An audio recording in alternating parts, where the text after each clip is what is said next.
ça nous amène aujourd'hui à la 9e partie, parce que je vous rappelle que cette émission a commencé parce qu'il y avait une campagne de dénigrement contre notre pays, contre la religiosité dans notre pays, contre le mouvement prophétique ici. Le prophète de l'Éternel, Joseph Kabila, a saisi l'occasion, comme il a toujours démontré, pour parler au peuple de Dieu et valoriser ce peuple.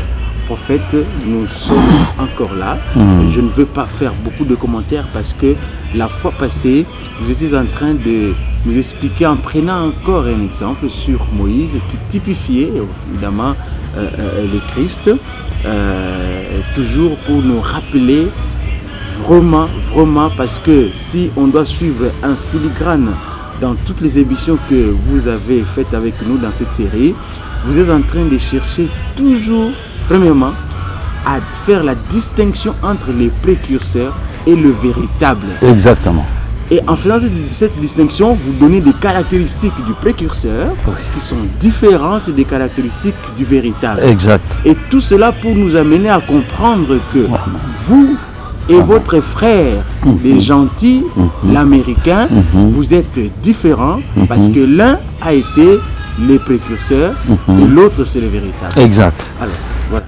Je crois que on aura toutes les raisons de pouvoir comprendre et d'accepter. Je reviens toujours à notre précurseur, bien connu du témoignage, c'est-à-dire Jean-Baptiste. Après que le Christ Jésus ait dit « Heureux celui pour qui je ne serai pas une occasion de chute. » Hein? Et la délégation de Jean va partir. Et comme je l'avais dit, ils vont se perdre dans des collines. Et Jean se tourne maintenant vers ses disciples et à quelques personnes qui étaient là. Il pose maintenant la question. Il commence à louer, à vanter Jean-Baptiste. Quand vous êtes allé au désert, qu'est-ce que vous êtes allé voir là-bas? Hein? Est-ce que... Excusez-moi, hein, parce que nous nageons, nous nous imprégnons de la parole. Et je donne des exemples pas en dehors de l'écriture. Est-ce que quand vous êtes allé voir qui? Vous avez vu que quoi? Vous avez vu un homme vêtu comment? Ce n'est pas ce qu'il avait dit. Il était vêtu comment? Il était vraiment vêtu dans des habits précieux comme ce qu'on trouve dans des palais de rois. Ce n'est pas ce qu'il avait dit. Amen. Mais si vous dites non, mais l'écriture est là, ça va tomber. Qu'est-ce que vous êtes allé voir? Vous êtes allé voir un roseau agité, donc roseau agité ou cassé, donc agité par le vent. Vous comprenez? Ici, j'ai interprété carrément. Roseau agité, roseau cassé, roseau, c'est-à-dire un homme faible. Un homme faible, c'est-à-dire, tu as la faiblesse de boire, tu as la faiblesse de courtiser les femmes, tu as la... Je ne sais pas si vous me comprenez. C'est ça les roseaux. Donc si lui, loin de l'Éternel, est venu, ce n'est pas pour casser, pour briser les roseaux là. Lui est venu pour les prendre. C'est ces gens qui menaient la vie mauvaise. Il est là pour les aider, pour devenir, pour les aider à pouvoir naître de nouveau. Afin que Dieu puisse retrouver ses enfants. Vous voyez, c'est ça les roseaux. Les roseaux brisés, les roseaux agités par les vents, roseaux. Est-ce qu'il était comme ça? C'est-à-dire, est-ce que quand vous êtes allé, vous avez trouvé un homme de Dieu faible qui courtise les femmes, qui fait des choses, des saletés? Non. Il voulait leur faire comprendre, voilà les précurseurs. C'est un homme qui mène une vie meilleure, une vie de sainteté. Est-ce que tu me comprends? C'est ce qu'a été même le frère Branham.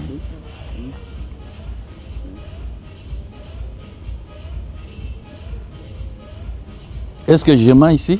Je renchéris? Non. Vous voyez, j'ai lourd sa vie. Hein? Une vie meilleure, il craignait. Et jamais aller dans la mondanité. Non, Branham c'était, voilà. Et ici, j'associe mon frère Branham. Mais on est en train de parler de Jean-Baptiste. Vous êtes allé voir un homme comme ça, agité, il parle le vent. C'est un roseau, comme un roseau cassé, un roseau brisé. Non, c'est un homme terrible qu'on craignait. Et sa mort a été provoquée, pourquoi? C'est parce qu'il est allé au-devant d'Hérode pour dire, tu ne vas pas prendre la femme de ton frère. C'est un péché. Tu l'as envié, tu l'as convoité. Donc tu ne vas pas. Le fait tout ça de dire ça, ça lui a valu la mort. Tu le sais? Ok. Et comprends, il était qui? Un homme avec lequel on peut jouer. Ce n'est pas comme des hypocrites qu'on trouve ici disant il est en train de prêcher et il va y courtise des filles. Non. C'est un homme terrible. Est-ce que c'est compris? Il peut lire, je crois. C'est beaucoup mieux.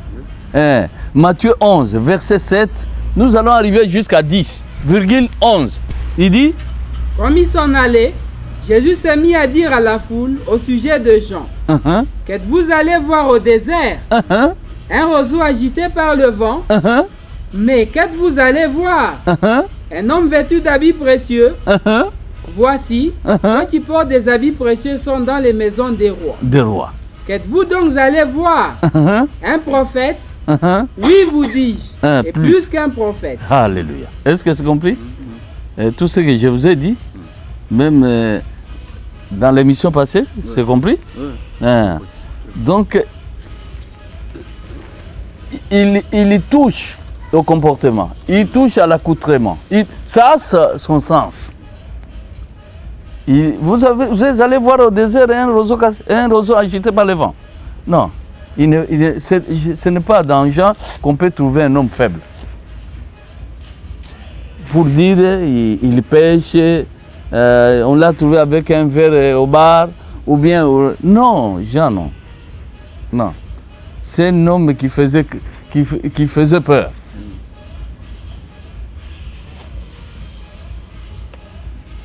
Est-ce qu'il était bien habillé? Vous l'avez trouvé en costume? Non. Il avait ces vêtements-là avec des poils. C'est presque la peau d'animal. Et pourquoi il s'habille comme ça? Parce que ses contemporains ne s'habillaient pas comme ça. Ce n'était plus... C'est à cet âge-là qu'on devait au moins s'habiller de cette manière-là. Et pourquoi s'était-il habillé comme ça? C'est Jésus qui pose des questions. Est-ce que vous êtes allé voir un prophète? Moi, je vous dis plus qu'un prophète.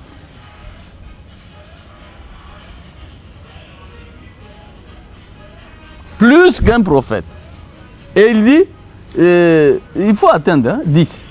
Car c'est celui dont il est écrit, voici, j'envoie mon messager devant ta face, pour préparer ton chemin devant toi. Cependant, le plus petit dans le royaume des cieux, je vous le dis en vérité. Le plus petit dans le royaume des cieux, ne saute pas. Le plus petit dans le royaume des cieux. Cependant, le plus petit dans le royaume des cieux est plus grand que lui. Le plus petit est plus grand que lui. Donc, ceux qui reçoivent maintenant le plus petit dans le royaume des cieux, ce sont ces gens-là qui doivent croire au Fils, qui doivent croire au Christ, qui doivent croire à l'agneau. Ceux-là sont plus grands que Jean-Baptiste. Et cela étant dit, directement, je vous amène à pouvoir comprendre quelque chose. Jésus va envoyer ses disciples. Il envoie 2. Allez dans la ville en face. Vous allez trouver 2 ânes. Une ânesse avec son petit. Un ânon. vous me les amenez. Et parce que j'aimerais maintenant vous faire comprendre ce qu'il y a. Ok. Comme on a eu à décrire le comportement des gens, l'habillement et son régime alimentaire. Et on a décrit aussi le Christ et Jésus, son habillement, hein, son comportement, donc la façon de s'habiller. Alors, ici maintenant, il les envoie pour aller prendre des bêtes, des sommes. Et Jean 21, notez, Matthieu 21. Matthieu 21, verset 1 jusqu'à 3, virgule 4 à 5. Alors, il dit quoi? Lorsqu'ils approchèrent de Jérusalem et qu'ils furent arrivés à Bethphagée, vers la montagne des Oliviers, Jésus envoya 2 disciples en leur disant: allez au village qui est devant vous, vous trouverez aussitôt une ânesse attachée et un ânon avec elle. Détachez-les et amenez-les moi. Si quelqu'un vous dit quelque chose, vous répondrez: le Seigneur en a besoin. Et à l'instant, il les laissera aller. Or, ceci arriva afin que s'accomplisse ce qui avait été annoncé par le prophète. Donc, ces 2 ânes, Jésus les avait réclamés, c'est pour stigmatiser ou rappeler la prophétie. La prophétie du prophète qui disait quoi? Dites à la fille de Sion: voici ton roi vient à toi, plein de douceur, et monté sur un âne, sur un ânon, le petit d'une ânesse. Est-ce que c'est compris?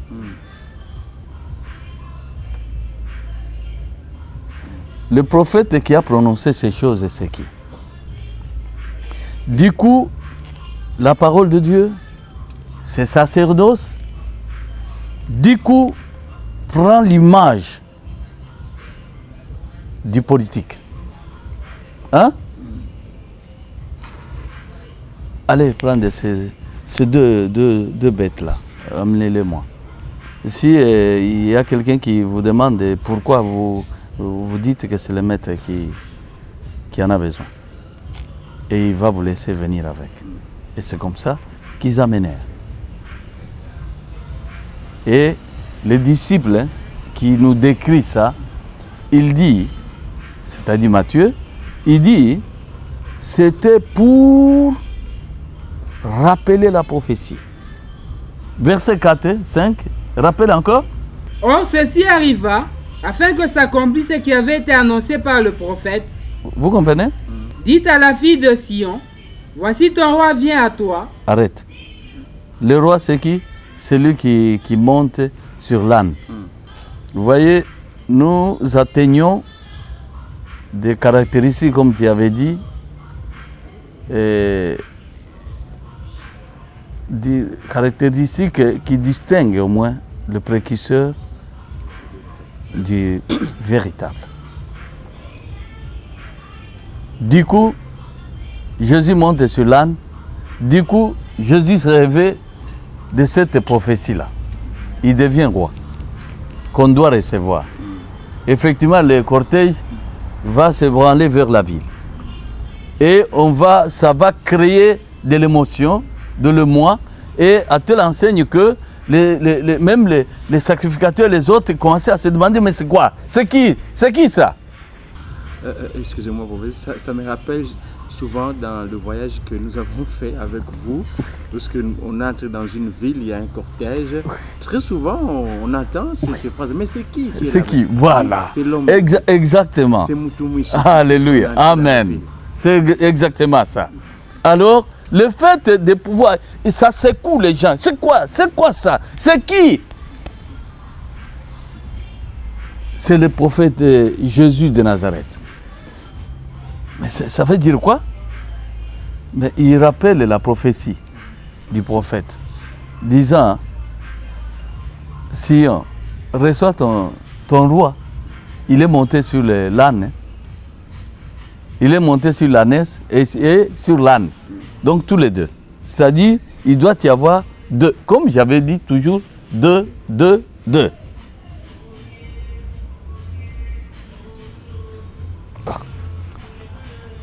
Est-ce que le précurseur peut aller dans cette histoire pour monter là-bas, Jean-Baptiste. Il ne va pas accepter. Parce qu'il avait déjà refusé disant, moi je ne suis même pas digne hein, de prendre, de lier.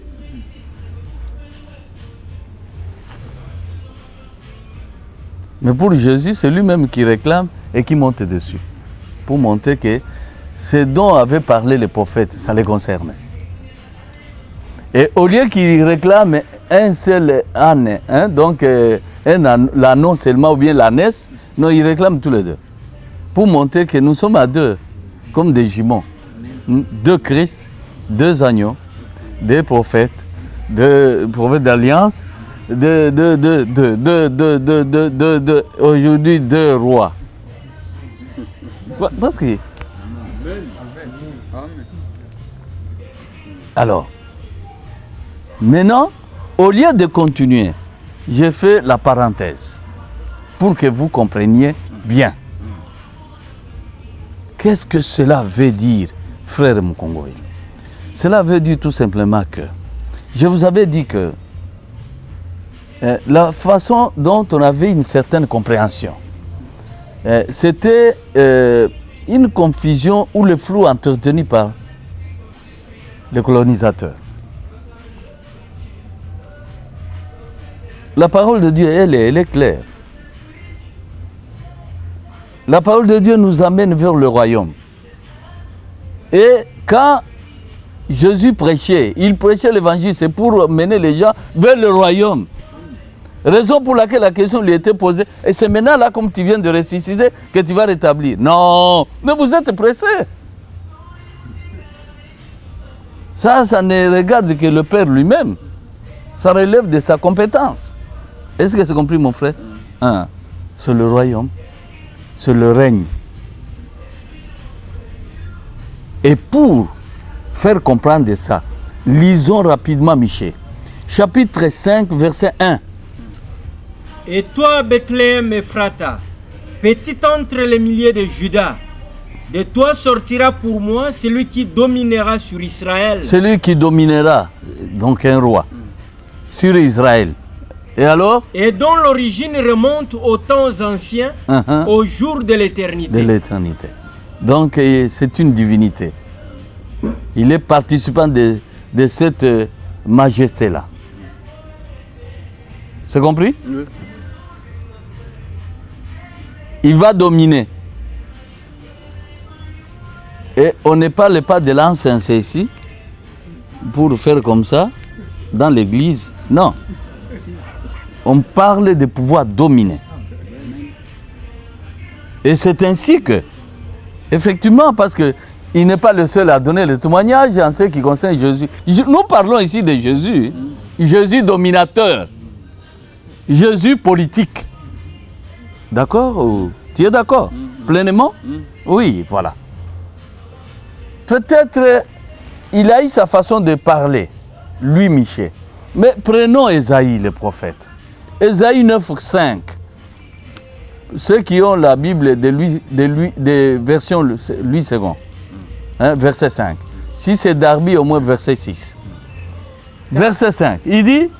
Car un enfant nous est né. Vous comprenez? L'enfant c'est Jésus. Un enfant nous est? Un enfant nous est né. Et puis? Un fils nous est donné. Donc il y a deux sortes d'enfants. Il y a un enfant qui naît, qui vient de Marie, et un enfant qui est donné à Marie. Un fils plutôt.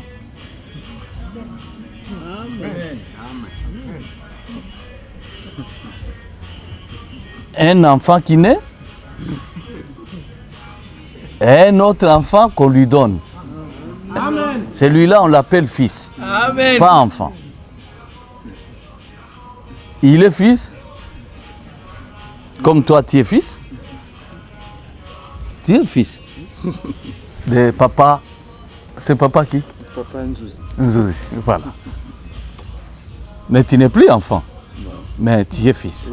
Oui, Tu comprends ce que ça veut dire? Marie a engendré un enfant.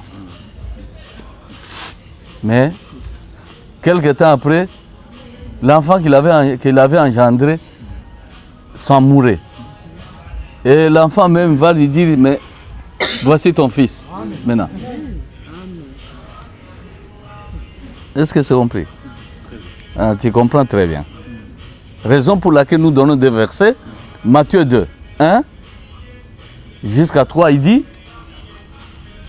Jésus étant né à Bethléem en Judée, au temps du roi Hérode, voici des mages d'Orient arrivèrent à Jérusalem et dirent, où est le roi des Juifs qui vient de naître? Alléluia. Car nous avons vu... Le roi vient de naître.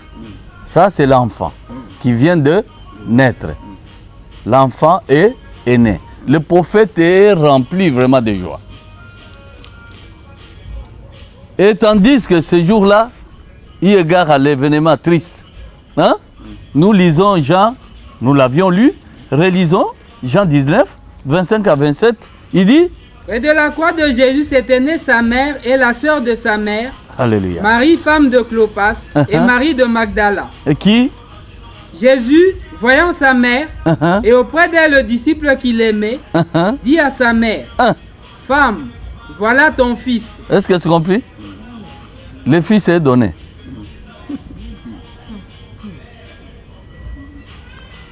C'est clair. Amina. Tous les deux portent l'insigne de la majesté. Et tous les deux, nous les regroupons parfois, on dit l'enfant qui est là. Ou le fils qui est là. Ou fils de Dieu.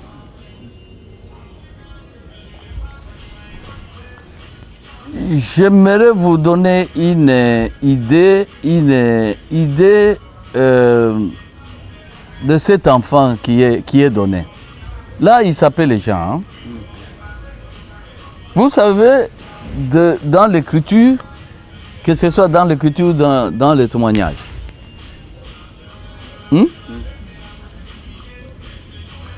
cet enfant est décrit là-bas. Quand nous voyons dans l'écriture, c'est-à-dire dans la loi, regardons maman Rachel. Dieu va fermer ses entrailles. Et nous lisons en Genèse 30, verset commence par 22 commence par 1 jusqu'à 8. Il dit, commençons d'abord 1 à 8. Il dit, lorsque Rachel vit qu'elle ne donnait point d'enfant à Jacob, elle porta envie à sa sœur, et elle dit à Jacob, donne-moi des enfants ou je meurs. La colère de Jacob s'enflamma contre Rachel et il dit, suis-je à la place de Dieu qui t'empêche d'être féconde? Elle dit, voici ma servante Bila, va vers elle. Dans la colère, hein? Comme ça tu prends ma servante. Tous les enfants qu'elle va engendrer seront à moi. Rachel, hein? Taquine son mari disant, tu dois me donner des enfants. Jacob qui dit, mais je ne suis pas Dieu qui t'a fermé les entrailles, hein? Qui t'a rendu stérile. Alors, dans ce cas-là, accepte ma servante. Elle va engendrer sur mes genoux maintenant. Hein? Dès qu'elle engendre, ce sont mes enfants. Et c'est ce qui fut fait. Ok? Et quelque temps après, le Seigneur, tu t'es arrêté à combien? À 3. À 3, continue d'abord. Écoutez. Elle dit, voici ma servante Bila, va vers elle, qu'elle enfante sur mes genoux, et que par elle j'ai aussi des fils. Et elle lui donna pour femme Bila, sa servante. Et Jacob alla vers elle. Bila devint enceinte et enfanta un fils à Jacob. Rachel dit, Dieu m'a rendu justice, il a entendu ma voix et il m'a donné un fils. Est-ce que c'est compris? Je crois que vous me comprenez. Hein? Amen. Ah. Et le temps, puisque c'est Dieu, la plupart de ces prophètes-là, leurs femmes, Dieu les rendait stériles pour témoigner. Quelque temps après, ne va-t-il pas, lui Dieu, ouvrir les entrailles de maman Rachel? Il avait ouvert. C'est ainsi qu'on lit au verset 22 jusqu'à 24. Il dit, Dieu se souvint de Rachel. se souvint. de Rachel. Il l'exauça et la rendit féconde. Elle devint enceinte et enfanta un fils, et elle dit, Dieu a enlevé mon opprobre. Et elle lui donna le nom de Joseph. Est-ce que c'est compris? C'est compris? Elle lui donne le nom De Joseph. de Joseph. Vous connaissez la signification du mot? Vous appelez parfois Joe. Joseph, hein? Joseph veut dire hein, que l'Éternel m'ajoute encore un fils. Tu as compris? Que l'Éternel m'ajoute encore un fils. Tu n'as pas saisi ça? Et c'est ce fils-là hein, qui est ajouté à la croix.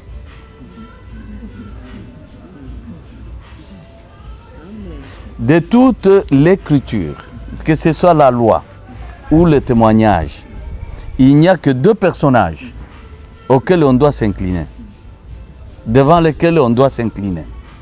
C'est Jésus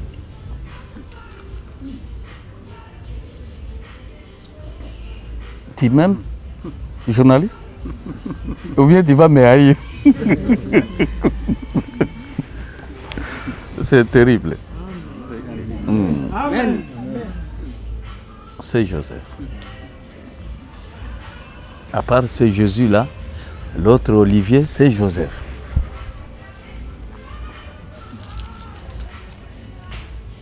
Donc, moi je crois qu'à partir de là déjà c'est compris. Mais qu'on n'arrête pas là, parce qu'il faut faire comprendre, je crois, beaucoup plus profondément. Raison pour laquelle, quand on a lu, on a évoqué le prophète Zacharie disant, c'est lui qui avait donné la prophétie de ces deux rois, de ces deux ânes. C'est Zacharie. Zacharie, tu peux me lire Zacharie 9, 9, virgule 10, moi hein, j'ajoute seulement, hein, 10, 11, 12, 13, virgule 14. Parce que vous voyez pourquoi? Pour qu'on ne puisse pas nous voler ça. Amen. Parce que avec Jésus, ça passe, puisqu'on a compris, oui. Quand même, il a donné sa vie, hein, donc le roi des Juifs, oui. Mais tandis que pour nous, j'ai comme impression qu'il y a des gens qui veulent qu'on se dispute autour de notre prophétie. Est-ce que c'est compris? Amen. Zacharie 9, virgule 9. J'aimerais déjà te rassurer. Les enfants que Joseph a engendrés en Afrique, pas en Asie, en Afrique, Jacob les a réclamés, disant ils ne seront pas tiens, hein? Ils seront à moi. Je les mets dans ce qu'on appelle 12 pierres. Tu comprends? Tous les enfants que tu vas engendrer après, ça te regarde. Mais ces enfants, ces deux ici, sont à moi. Pourquoi? Parce qu'ils concernent la prophétie. Ces enfants que tu as engendrés à partir d'Égypte, à partir de l'Afrique. L'Égypte est où? En Afrique, merci. Ça me rassure. Voilà Ephraim. Et de ces deux enfants, c'est le petit qui a la prédominance. C'est ça Ephraim. Ephraim, c'est toi. Est-ce que c'est compris? L'enfant de Jacob à partir de l'Afrique. Et tu peux lire? Oui? Sois transporté d'allégresse, fille de Sion. Alléluia. Pousse des cris de joie, fille de Jérusalem. Alléluia. Voici ton roi vient à toi. Il est juste et victorieux. Il est humble et monté sur un âne. Alléluia. Sur un âne, le petit d'une ânesse. Je détruirai les chars d'Ephraïm oui. et les chevaux de Jérusalem. Je ferai quoi? Je détruirai les chars d'Ephraïm. Maintenant, c'est le détail. Pour montrer les deux rois vont apparaître à partir d'où? Ils appartiennent à quel peuple? On ne va pas citer d'autres peuples.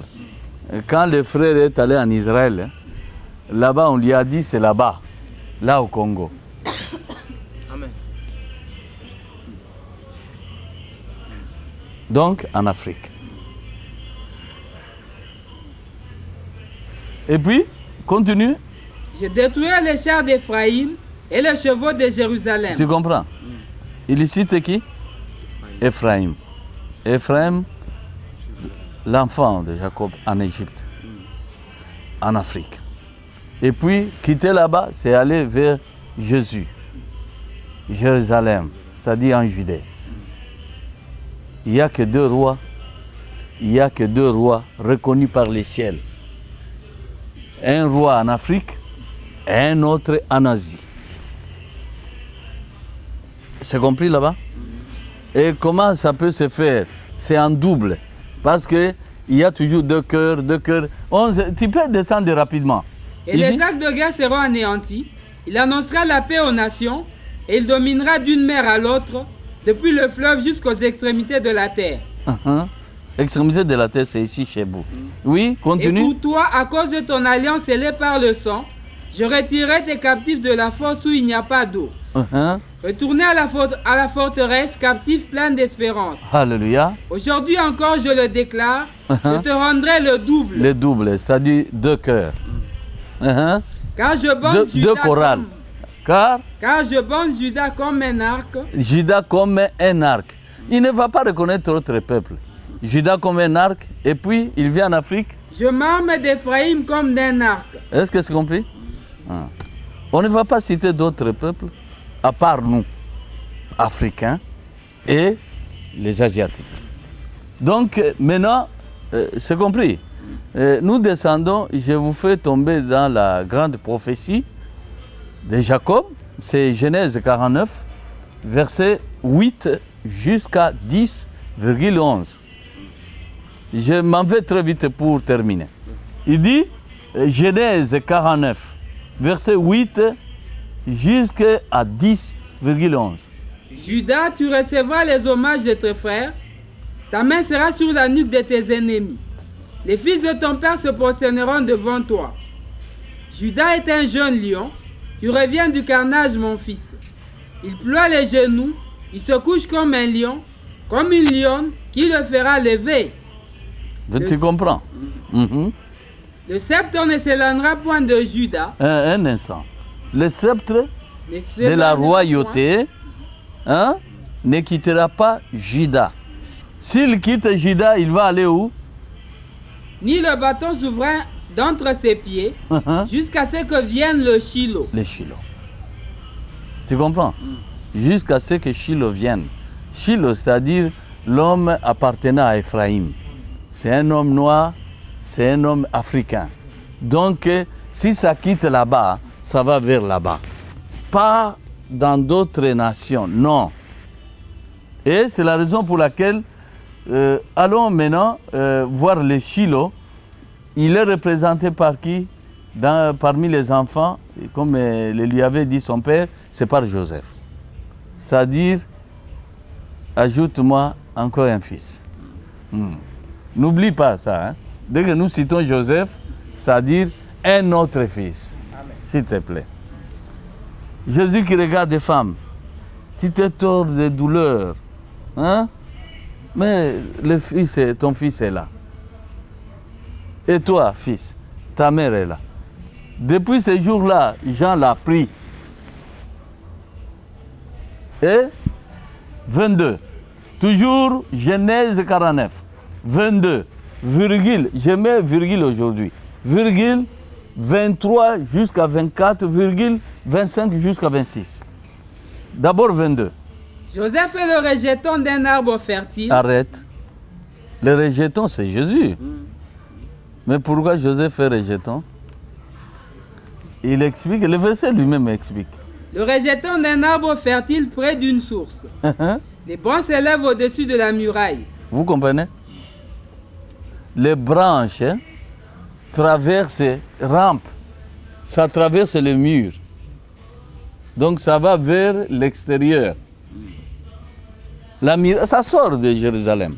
Donc ça rampe, ça va. C'est la raison pour laquelle on l'appelle le rejeton, lui Joseph. Pourquoi? à cause d'Éphraïm, Joseph, on lui a donné le nom de rejeton. Continue, il dit. Ils l'ont provoqué, ils ont lancé des traits. Les archers l'ont poursuivi de leur haine. Mais son arc est demeuré ferme. Et ses mains ont été fortifiées par les mains du puissant de Jacob. J'aimerais, pour ceux qui ne pourront pas au moins croire facilement, autant leur donner le verset. Moi, je crois que c'est mieux. Sur Joseph, je vous dis, Jacob s'est imposé disant, ses enfants ne seront pas à toi, ils seront à moi. Est-ce que c'est compris? Pourquoi? À cause de la prophétie. Raison pour laquelle Joseph maintenant, si on le cite parmi les enfants, lui il représente automatiquement l'homme de l'Afrique. C'est à cause d'Éphraïm qu'on cite Joseph là-bas comme étant rejeton. Le premier rejeton c'est Jésus. Le second rejeton c'est l'homme noir. L'homme noir c'est Éphraïm. Et Éphraïm est représenté par Joseph. Et pour que le frère puisse croire, je mets entre parenthèses, Ézéchiel 37, verset 15 jusqu'à 17 et 18, il dit ceci. La parole de l'Éternel me fut adressée en ces mots. Et toi, fils de l'homme, prends une pièce de bois et écris dessus, pour Juda et pour les enfants d'Israël qui lui sont associés. Donc c'est toujours deux. Oui, donc d'abord pour Juda, c'est-à-dire Jésus, et pour Israël qui lui est associé. Et encore, prends une autre pièce de bois et écris ça dessus. c'est deuxième bois. Pour Joseph, si je vous ai dit, Dieu avait prévu 2 agneaux, ce n'est pas pour rien. Partout c'est 2. Ça c'est le bois de Juda, avec Israël qui lui est associé. Et prends un autre bois. Ici, ce n'est pas nous, c'est Dieu qui a décidé ça. Un autre bois pour qui? Pour Joseph, bois d'Éphraïm. Vous comprenez? Donc Joseph, tu peux mettre là, c'est Éphraïm. Si tu veux, même Congoville. Donc, pourquoi va-t-il s'imposer, Jacob disant, tu m'amènes, je vais le bénir. Et il va faire ça. Parce que Joseph s'était rangé pour mettre Manassé à la main droite de son père. Et son père a vu, bien qu'il ne voyait plus bien. Dans les yeux du prophète, il sait qu'il vient de changer l'enfant, mais ma main droite doit aller vers le petit. Amen. Alors, Joseph qui commence à dire, papa, ce n'est pas comme ça. L'aîné est ici, il dit, je sais mon fils, je sais. Vous comprenez? Je sais. Les bénédictions, c'est sur Ephraïm. Hein, mon fils? C'est sur Ephraïm. Si je t'arrache ses enfants, ce n'est pas pour rien. Est-ce que c'est compris? Amen. Qui n'a pas compris? Et maintenant, quelqu'un va vouloir prendre ça. Pour quelle raison? Tu peux prendre si Dieu t'avait révélé ça, mais s'il l'a révélé aux Congolais, par mon Congoville, ça appartient aux Congolais? Amen. Oh non. La prophétie d'Esaïe, mais ce n'est pas nous. Maintenant, ça, mais vous allez. Je crois qu'on a compris. Amen. Raison pour laquelle je descends d'abord avec Joseph, comprends d'abord combien de bénédictions terribles. Les bénédictions qui ne sont pas citées en Juda, quand il s'agit de Jésus. Hein? Il dit, continue. Ils l'ont provoqué, ils ont lancé des traits. Les archers l'ont poursuivi de leur haine, mais son arc est demeuré ferme et ses mains ont été fortifiées par les mains du puissant de Jacob. Vous comprenez? On l'appelle rocher. Donc c'est l'éternel Dieu, lui Joseph. On l'a provoqué. Et il est ainsi devenu le berger, le rocher d'Israël. C'est l'œuvre du Dieu de ton Père qui t'aidera. C'est l'œuvre du Tout-Puissant qui te bénira des bénédictions des cieux en haut, des bénédictions des eaux en bas, des bénédictions des mamelles et du sein maternel. Vous comprenez toutes les bénédictions là? Des bénédictions d'en haut, c'est-à-dire même les terres sont bénies. Et les bénédictions même des mamelles des femmes, les bénédictions des entrailles. Donc, bon, on ne peut même pas. Pourquoi? Parce qu'il est rejeton. Le deuxième rejeton. Et ça, c'est caché dans Ésaïe 11, verset 1. Ésaïe 11, Dieu a caché ça.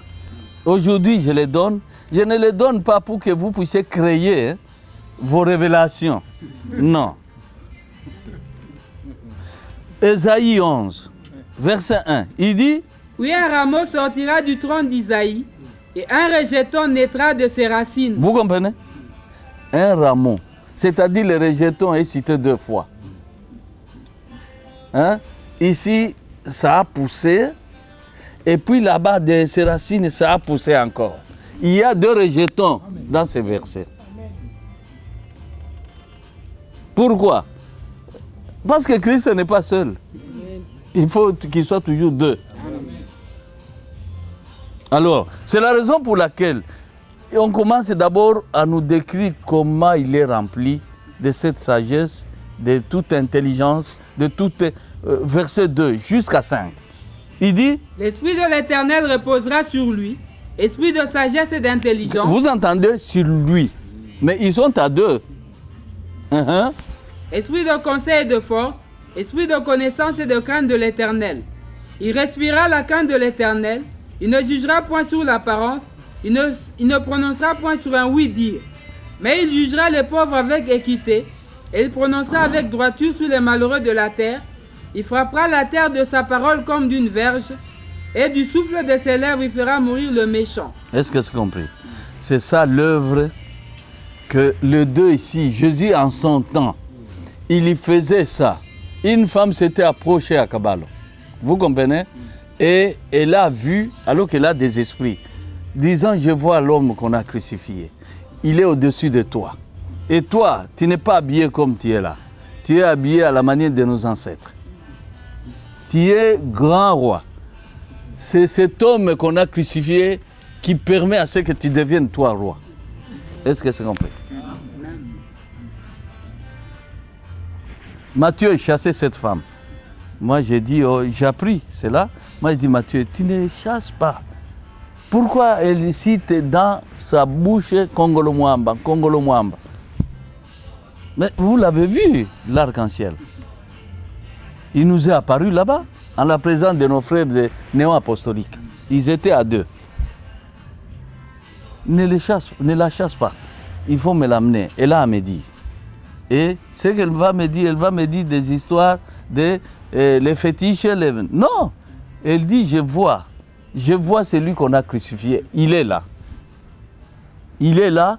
Je vois l'eau et le sang continuent à sointer. Donc, à cause de ça, il va faire de toi le grand roi sur cette terre. Est-ce que c'est compris? Mais tu es habillé à la manière de nos ancêtres. Ce sont les choses qui vont arriver, qui vont arriver dans la suite des temps.